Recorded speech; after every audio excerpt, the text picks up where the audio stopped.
Hello friends, welcome back to my channel fun lab. दोस्तों, मैं आपके लिए एक बहुत अच्छा सा टॉपिक लेके आया हूँ। एबीएस।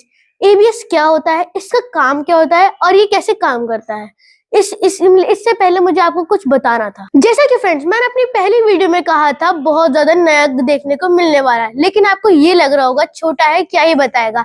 लेकिन यकीन मानिए, बहुत ज्यादा हाईटेक वीडियोस मिलने वाली है। बस आपके थोड़े से सपोर्ट की जरूरत है, क्योंकि एक्सपेरिमेंटल वीडियोस में थोड़ी ज्यादा एक्सपेंसिव होती है और उनमें टाइम भी लगता है। इस वजह से एक्सपेरिमेंटल वीडियोस थोड़ा मुश्किल हो रहा है, लेकिन जब तक आपके लिए इंफॉर्मेटिव वीडियोस बनाता रहूंगा। तो फ्रेंड्स, आगे चलते हैं और आपको ये बताते हैं कि कार और बाइक्स में एबीएस कैसे काम करता है और ये आपको क्या फायदा देता है और क्या नुकसान देता है। तो फ्रेंड्स, आजकल जितनी भी न्यू बाइक्स और कार्स हैं, उन सब में लगभग एबीएस सिस्टम आ रहा है। तो आइए जानते हैं इसके क्या क्या फायदे हैं।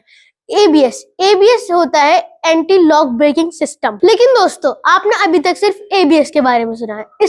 इसके अलावा 3 और सिस्टम होते हैं, ईबीडी, बीए और ईएससी। ये सब ब्रेकिंग सिस्टम होते हैं।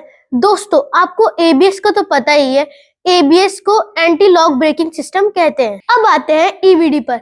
ईबीडी को electronic brake force distribution system कहते हैं। अब आते हैं बीए पर, मतलब ब्रेक असिस्ट। और उसके बाद होता है ईएससी, मतलब electronic stability control program system. तो फ्रेंड्स, एबीएस यानी कि एंटी लॉक ब्रेकिंग सिस्टम को पहले डिस्कस करते हैं। फ्रेंड्स, जब आप अचानक ब्रेक लगाते हैं तो गाड़ी के व्हील लॉक हो जाते हैं। जब आप लॉक व्हील में गाड़ी को लेफ्ट या राइट टर्न करते हैं तो गाड़ी की स्पीड ज्यादा होने की वजह से गाड़ी का मोमेंटम ज्यादा और इनर्शिया ज्यादा हो जाता है, तो गाड़ी आगे की तरफ स्लिप करती चली जाती है और कार के एक्सीडेंट होने के चांसेस काफी बढ़ जाते हैं। और गाड़ी के व्हील को लॉक होने से रोकने के लिए एबीएस सिस्टम का यूज किया जाता है। एबीएस इसको लॉक होने नहीं देता, जैसा कि आप वीडियो में देख पा रहे हैं।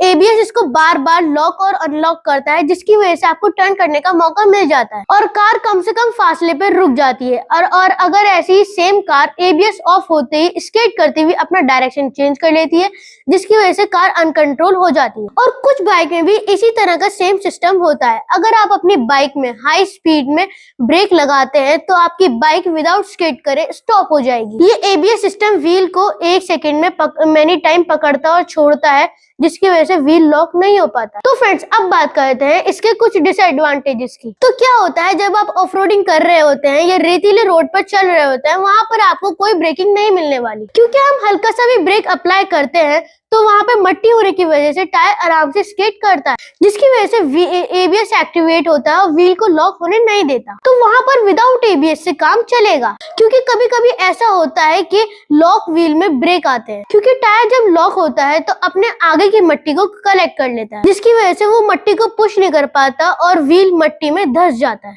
तब वहाँ एबीएस काम नहीं आता। एबीएस बेसिकली 3 कंपोनेंट्स के साथ मिलकर काम करता है। एक होता है स्पीड सेंसर, और जो कि हर एक व्हील में लगा रहता है, और एक होता है हाइड्रोलिक पंप, और एक होता है एबीएस कंट्रोल यूनिट। नेक्स्ट आते हैं ईबीडी पर, यानी कि electronic braking force distribution system. ये एबीएस का ही एडवांस हिस्सा है। ईबीडी ये सिस्टम चारों ही व्हील पर उतना ही लॉक करता है जितनी इसको जरूरत होती है। फॉर एग्जांपल, एबीएस ये चारों ही व्हील पर सेम फोर्स अप्लाई करता है, ये व्हील को लॉक होने नहीं देता। लेकिन जो गाड़ी फ्रंट व्हील ड्राइव होती है, यानी जिसका इंजन आगे की तरफ होता है, फ्रंट व्हील पर ज्यादा वेट पड़ेगा, तो फिर फ्रंट वाले व्हील पर ज्यादा ब्रेक फोर्स की जरूरत होगी। पीछे वाले व्हील के हिसाब से यहाँ ईबीडी सिस्टम व्हील की स्पीड के साथ चारों व्हील का लोड भी मेजर करता है, जिसकी वजह से हर व्हील पर कितने ब्रेक फोर्स की जरूरत होती है। इसको अगर और आसानी से समझे तो इंजन आगे होने की वजह से अगले वाले व्हील पर ज्यादा वेट पड़ेगा और रियर व्हील पर कम वेट होगा, और चारों व्हील पर सेम ब्रेक फोर्स लगेगी। तो पिछले वाले व्हील पर वेट कम होने की वजह से गाड़ी पीछे से स्लाइड करने लग जाएगी और यहाँ गाड़ी डिसबैलेंस हो जाएगी। तो यहाँ पे ईबीडी सिस्टम पीछे वाले व्हील पर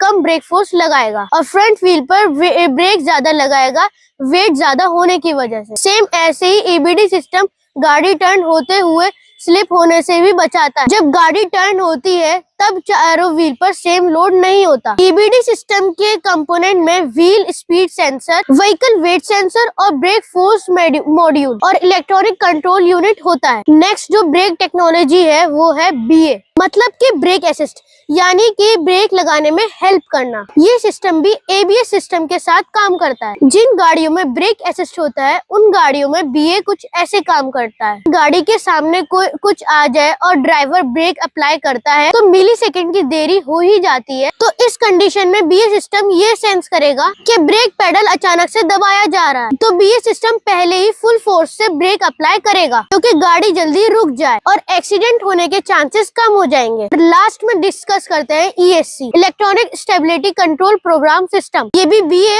और एबीएस के साथ मिलकर काम करता है। ईएससी सिस्टम में चारों व्हील के साथ स्पीड सेंसर या रेट सेंसर जो कि गाड़ी की रोटेशन बताता है, स्टीयरिंग पोजीशन सेंसर और ईएससी कंट्रोल यूनिट होता है। अब ये काम कुछ ऐसे करता है, अचानक से गाड़ी के सामने कुछ आ जाता है तो अचानक से राइट या लेफ्ट टर्न में घुमाता है, तो इस ड्राइवर ने लेफ्ट साइड में टर्न करी है तो स्टीयरिंग पोजीशन सेंसर इस ईएससी को बताएगा और यहाँ ईएससी सिस्टम एक्टिव हो जाएगा। इस केस में ईएससी सबसे पहले कार के पीछे वाले लेफ्ट साइड व्हील पर ब्रेक अप्लाई करेगा ताकि गाड़ी अपनी एक्सिस से बाहर ना जा पाए। जैसे ही गाड़ी थोड़ी सी सीधी होगी तो ईएससी सिस्टम एकदम से फ्रंट राइट साइड व्हील पर ब्रेक लगाएगा ताकि गाड़ी वापस राइट साइड पर स्लिप ना हो। इसी तरह फ्रंट व्हील पर ब्रेक लगने से गाड़ी पीछे से लेफ्ट साइड में मूव करेगी तो ईएससी यहाँ फिर से फ्रंट राइट साइड व्हील पर ब्रेक अप्लाई करेगी। ऐसे गाड़ी विदाउट स्लिप हुए गाड़ी एक्चुअल डायरेक्शन पर आ जाएगी। ये सब एडवांस सिस्टम एबीएस के साथ मिलकर काम करते हैं। अगर गाड़ी में एबीएस सिस्टम नहीं होगा तो ये सब सिस्टम भी नहीं होगा। तो उम्मीद है आपको आज की न्यू वीडियो में आपको कुछ नया जानने को मिला होगा। तो फ्रेंड मेरी वीडियो को लाइक और शेयर कर दिएगा और चैनल को सब्सक्राइब कर दिएगा। मिलते हैं आपसे न्यू नेक्स्ट इन्फॉर्मेटिव वीडियो में, तब तक के लिए goodbye, have a nice day, thanks for watching.